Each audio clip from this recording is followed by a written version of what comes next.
and the worst inflation in the history of our country.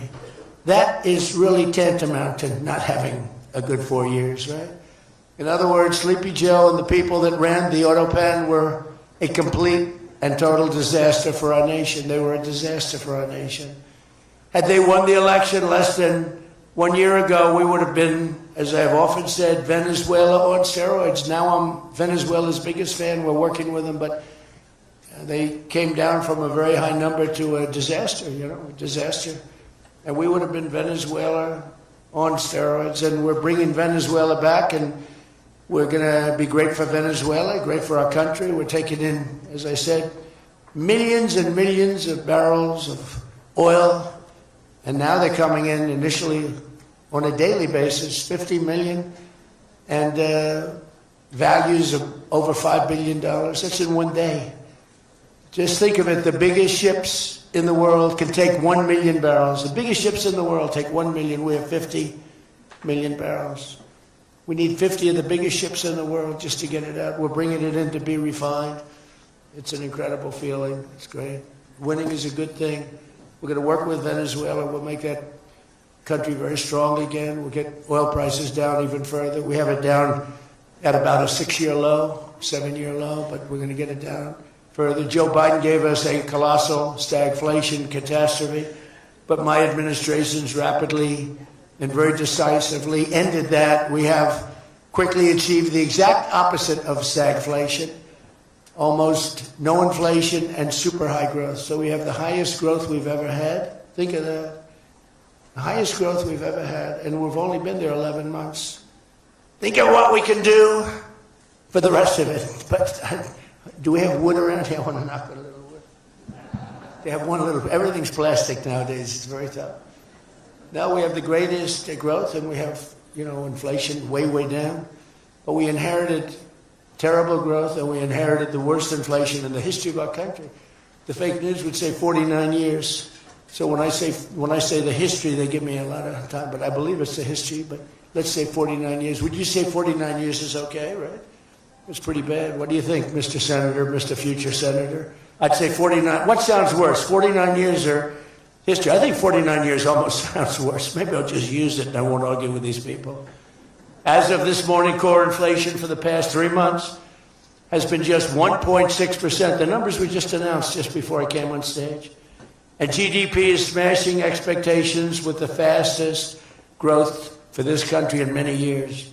The fourth quarter is projected at 5.4%, and that's despite the Democrat shutdown where we lost at least 1.5 points. The Democrat shutdown, we would have had close to 7. Think of that, close to 7. They were projecting to, the fakers were projecting to. And if we keep deregulating and adding more capacity, like I saw today at Ford, and if we don't raise interest rates every time good news is mentioned. In the old days, I'm probably old. I used to be up at these lecterns and I'd say, I'm younger than pretty much everybody in the room. Now I say I'm older than pretty much everybody in the room. I like it the other way better, actually. But you're too young. But in the old days, when you had good numbers, interest rates would go down. When you had good numbers, the market would go through the roof. That's the way we're going to make it again.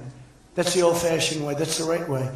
Today, if you announce great numbers, they raise interest rates to try and kill it. So you can never really have the kind of rally you should have. What happens and what we want, we're going to have a lot of great months, a lot of great quarters. I want the market to go up. You announce unbelievable numbers and the market goes down because they know you're going to do everything possible. In the Fed, we have a real stiff in the Fed, but that's for another day. But they raise rates. So everyone says, oh, they announced great numbers. It's great, great, great. And the market goes down because they immediately raise rates. No. When the market goes up, they should lower rates. You want to see 20% and 25%? You want to see what we can do? We've got to go back to an old standard. When there's good news, the market should go up, not go down. Does that make sense to everybody? And that's the way it used to be for most of the time. That's the way you make a country great. But our growth potential is unlimited and it could be much higher if we went back to sanity. We're not doing it anymore. We're talking about the head of the Fed, And I want somebody that when the market is doing great, interest rates can go down because our country becomes stronger. See, you view it differently. Our country becomes stronger, and therefore interest rates should go down, not up. They kill every rally. If it's, no matter who, it's beyond me as president, it's no matter who's president. You have a good quarter, and they want to kill it because they're so petrified of inflation. And growth and inflation don't necessarily go hand in hand. You can have growth and very low inflation. In fact, oftentimes growth is good for low inflation. So we're going to work on that, Scott, right? I think we're going to work on that very hard. I mean it so strongly, it's sickening. We announce good numbers and we see the stock market drops 300 points. I say, what the hell is going on? Do you agree with me? It should be just the opposite. All right, Scott agrees, so I'm very happy about this. That means if he didn't agree, I wouldn't do it. But we're already growing double, triple, and even quadruple the speed of almost every other major economy on Earth. We're the #1 economy on Earth, too. And the results are in, and the Trump economic boom is officially begun. It's really begun almost from the beginning. Almost begun if you look at it really from November 5th. You know, on another metric, just before the election, it was almost impossible to get people to join the military. We had the worst enlistment in the history of our country, the worst.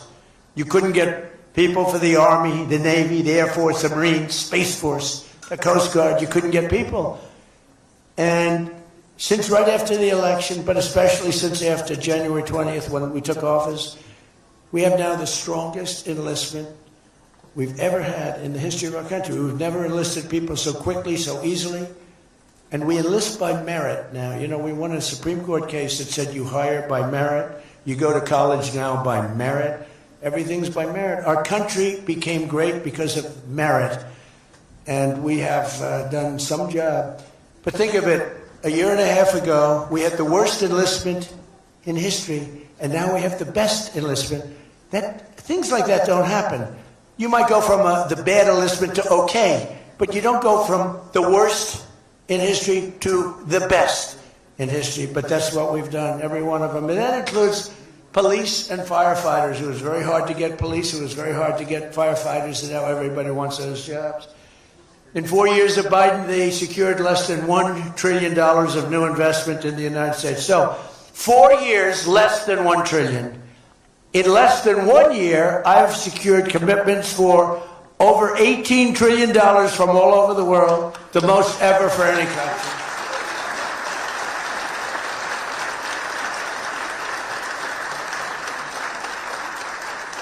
Think of that, though. They did, and I'll tell you what, had she won, it would be a disaster because you would have people leave. You would have not had $1 trillion. You would have had $5 trillion, $10 trillion leaving the country, and your welfare would have doubled. When you look at what's going on in Minnesota, is that a disgrace? Is that a disgrace? But we'll talk about that. Under Biden, we had the highest trade deficit ever recorded, losing more than $1 trillion every single year. How about that? It was killing Michigan, and everywhere else in our country was being absolutely destroyed. But in a matter of months, largely because of tariff income and the election result, we've slashed that gaping trade deficit by, in a short period of time, 62, it just came out, 62%. People are stunned. The fake news back there